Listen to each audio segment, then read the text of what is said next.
मुझे एक बात अब तक ना समझ आई, मुझे एक बात अब तक ना समझ आई, कांग्रेसी खाते हैं ना जाने कैसी पुड़िया।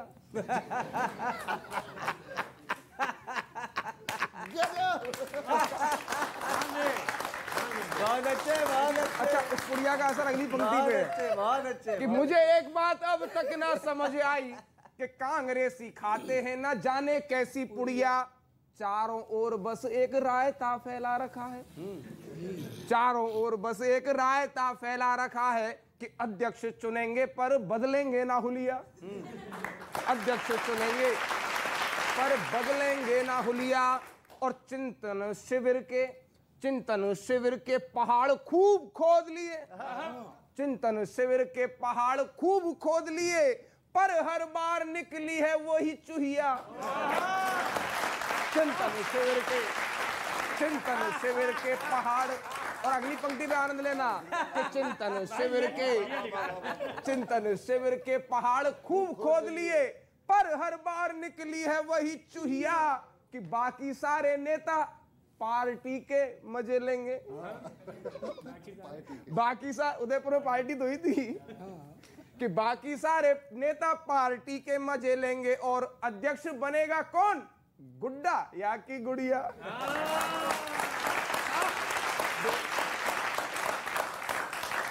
ये इल्जाम बार बार लगता है कि भाई अध्यक्ष बदलता है नहीं आपका, चाहे कितने ही आप चुनाव कर लीजिए, कितने चिंतन कर लीजिए, वही अध्यक्ष। आप लोग भी वही अध्यक्ष चाहते हैं, अध्यक्ष भी वही अध्यक्ष बनना चाहते हैं। आप कह रहे हैं वो नहीं बनना चाहते, लेकिन अब बना के आप रखना चाहते हैं।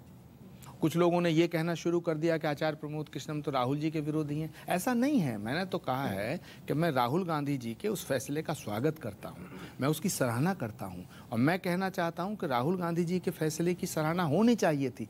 लेकिन अगर राहुल गांधी अध्यक्ष नहीं बनते हैं तो एक बार प्रियंका गांधी जी को कमान दे के देख ली जाए। आखिर प्रियंका गांधी जी को अभी मौका कहाँ मिला है, उनको कमान दी जाए। तो मुझे ऐसा लगता है कि 2024 में अगर प्रियंका गांधी के नेतृत्व में चुनाव होगा तो प्रधानमंत्री राहुल गांधी बनेंगे। चुप हो गए आप। सपने आपके, हम क्या करें। अच्छा क्या नहीं, क्या नहीं, अच्छा सुनिए ना, अच्छा सपना देखना भी हमारे अधिकार में नहीं, तो क्या? आपने बोला कि अब चुप क्यों रह गए, आपका अधिकार है, आप देखिए सपने। मानो सपना है लेकिन है तो हमारा। गुरुजी, सपना तो देख सकते हैं। आपने बहुत अच्छा चुटकुला सुनाया। चलिए मैं आपके लिए ताली बजाता हूँ। देखिए, वो प्रधानमंत्री तो बनेंगे। अच्छा, वो उनकी कुंडली में पूरा योग है कि प्रधानमंत्री बनेंगे। जय हो। भले 10 मिनट के लिए बन के इस्तीफा दे दे, लेकिन बनेंगे। ये तय है। मैं खुद काशी से आता हूँ। ये बनारस का ब्राह्मण है, इसकी बात फल भी सकती है। फलेगी जरूर। और मैं घर बैठा सोच रहा था कि ये लोग चिंतन शिविर में क्या सोच रहे होंगे। जी, ये वही है जिसने कहा था आएगा तो मोदी ही। चिंतन शिविर में क्या सोच रहे होंगे, ये मैं सोच रहा था कि वो सोच रहे होंगे कल का दौर क्या होगा। वो ये सोच रहे होंगे कल का दौर क्या होगा, छुट्टी मनाने वाला अगला ठौर क्या होगा।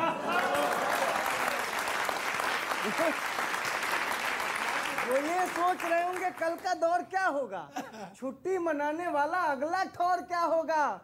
नेपाल की चर्चा कभी बैंकॉक की बातें, नेपाल की चर्चा कभी बैंकॉक की बातें, कांग्रेस की चिंतन शिविर में और क्या होगा। नेपाल की चर्चा कभी बैंकॉक की बात। दूसरी बात यह है कि सर विपक्ष, आपको पता होगा कि जब पहली बार बीजेपी की सरकार बनी थी तो सिलेंडर लेके लोग प्रदर्शन किया करते थे, भाजपा के लोग। कांग्रेस क्यों चुप है महंगाई पर। अभी की बात है कि सिलेंडर के दाम बढ़े हैं, सिलेंडर के दाम बढ़े हैं। तो मैं पूछना चाहता हूं गुरुवर से, क्या जाने राजनीति कैसे सधी हुई है, क्या जाने राजनीति कैसी सधी हुई है, सरकार से सही में क्या दिल लगी हुई है। जनता तड़प रही है, कुछ बोलते नहीं क्यों, महंगाई पर भी इनकी घिघी बधी हुई है। ये बधी हुई है, ये खल रही है, ये बात खल रही है। और दूसरी बात गुरुवर, अगर आपका विचार कांग्रेस वाले नहीं मान रहे हैं तो मैं एक सुझाव आपको दे रहा हूं, आप लोगों के समर्थन से। छोड़िए अमन चैन मिल्लत की बातें सब छोड़िए अमन चैन, मिल्लत की बातें सब बांटिए सभी को तो सपोर्ट मिल जाएगा। सेकुलर छोड़कर कम्युनल बनिए जी, सत्ता वाला काजू अखरोट मिल जाएगा। कि छोड़ दीजिए सफेद, आप हमेशा सफेद वस्त्र में दिखते हैं गुरुवर। छोड़ दीजिए सफेद चोला आज से हुजूर, छोड़ दीजिए सफेद चोला आज से हुजूर, गोल्ड गोल्ड रेशे वाला कोट मिल जाएगा। और भगवा दुपट्टा ओढ़ लीजिए तो आपको भी अब की इलेक्शन में वोट मिल जाएगा। भगवा दुपट्टा, बस अब वक्त आ गया है कि अब आप भगवा ओढ़ लें। किशोर जी, अब तो इस कार्यक्रम को बंद करो। इतने हमले, वो भी एक शरीफ आदमी पे। एक शेर मैं इस पे कहना चाहता हूँ कि एक तर्ज तगाफुल है वो तुझको मुबारक। ये मैं अपनी तरफ से जनता के लिए कह रहा हूँ। तगाफुल कहते हैं ठुकराना, एक्सेप्ट ना करना। एक तर्ज तगाफुल है वो तुझको मुबारक, एक अर्ज तमन्ना है वो हम करते रहे।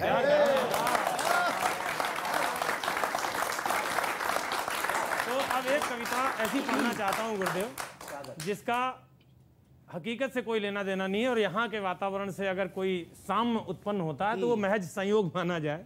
मेरे अपने शहर की घटना है, उसको कहानी को कविता में बना करके कहा है, और कुछ मिलान हो जाए तो उसको थोड़ा सा हास्य में ही लीजिएगा। कोई घटना अगर उसमें फिट हो रही है हाँ, तो ये घटना की गलती है। घटना गलती, हमारी गलती। एक बार 3 लोग,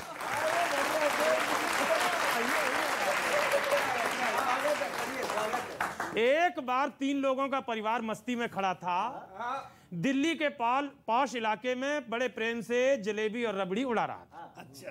परिवार में एक 52 साल का युवा था, लेकिन उसने पूरा जीवन देश के नाम कर दिया था। एक दरमियानी उम्र की लड़की थी जो कहीं भी अड़ सकती थी। यूं समझिए कि लड़की थी इसलिए लड़ सकती थी।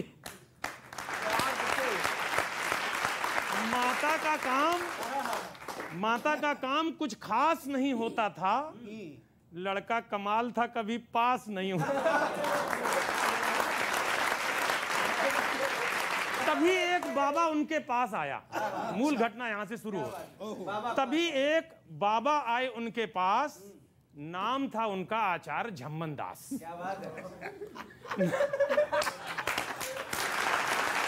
नाम था उनका आचार्य झम्मन दास। बाबा ने एक कमंडल, चिमटा और थाली बगल में दाबी थी। एक्चुअली रबड़ी जलेबी उड़ाना उनकी भी नई नई हॉबी थी। परिवार ने बड़े प्रेम से, गुरुदेव, परिवार ने बड़े प्रेम से उन्हें जलेबी का दिया एक छत्ता। पर आचार्य का मन नहीं भरा अलबत्ता। युवा बोला, आचार्य जी रुको, फुल पेट का इंतजाम कराए लाते हैं, जरा थाली देना, इसी में जलेबी भराए लाते हैं। देखना कहां तक घटना पहुंचती है। जरा थाली देना, इसी में जलेबी भराए लाते हैं। थाली लेकर कुंवारा युवा निकल गया। देखते ही देखते 40 मिनट का वक्त फिसल गया। तभी लड़की बोली, लो, क्या कोई खाली जलेबी खाएगा? आखिर भैया रबड़ी किस बर्तन में लाएगा? क्या बात है? मैं 2 मिनट में भैया का पता लगाए आती हूं। आचार्य जी जरा कमंडल देना, इसमें रबड़ी भराए लाती।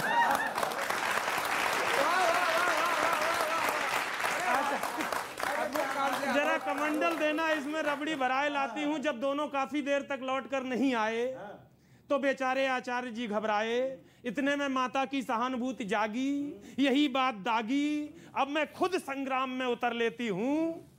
बाबा जरा चिमटा देना, मैं इन दोनों की खबर लेती हूं। जाते हुए बोली, महाराज चिंता ना करना, मैं अभी आती हूं।